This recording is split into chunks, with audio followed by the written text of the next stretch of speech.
Good evening and welcome back to Twin State Sports. I'm Zach Seminar. The path to a #1 seed of the NCAA tournament appears to be somewhat clear for the MSU women's basketball team. Win the SEC tournament and a top seed could be all yours. Well, Mississippi State took care of business this afternoon in Greenville, defeating Tennessee in the SEC quarterfinal round 83-68.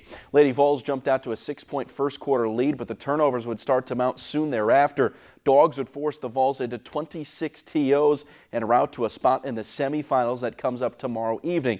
Henrielle Howard led MSU with 26 points, while Tiara McCowan added 17 and 13.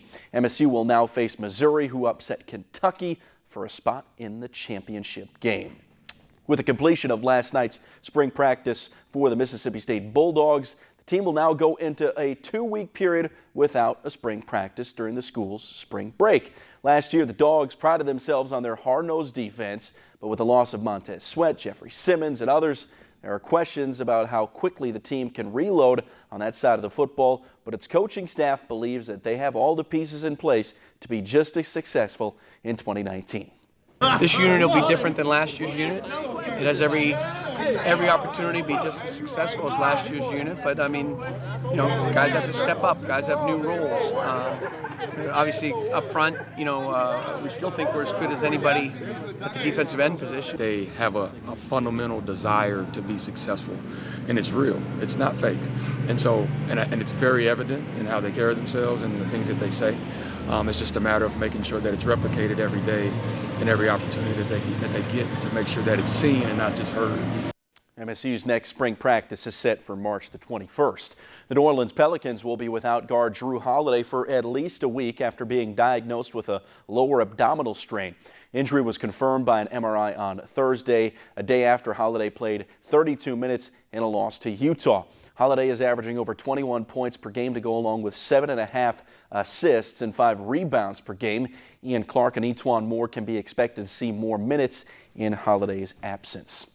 It appeared that late last night, Antonio Brown was on the move to Buffalo before the Bills backed out of a potential deal with the Steelers.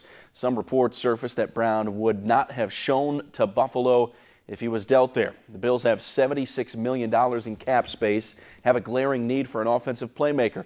Bills aren't the only team being reported as out on the Antonio Brown sweepstakes. ESPN reporting that the Saints, Titans, Redskins, and Packers are also all out on Brown after having contact with the Steelers. Pittsburgh had initially wanted to have a deal in place by today to move the disgruntled wideout.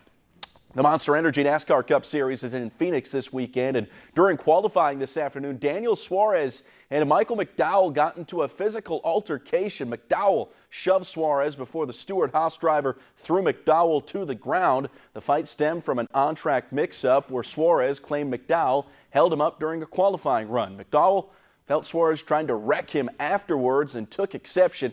McDowell is going to roll off 25th, Suarez 28th on Sunday. Ryan Blaney will start P1.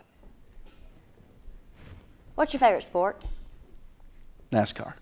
All right. No, it's the NBA. But that was pretty interesting, wasn't it? It was. Yeah. Very exciting. Thank you. You bet.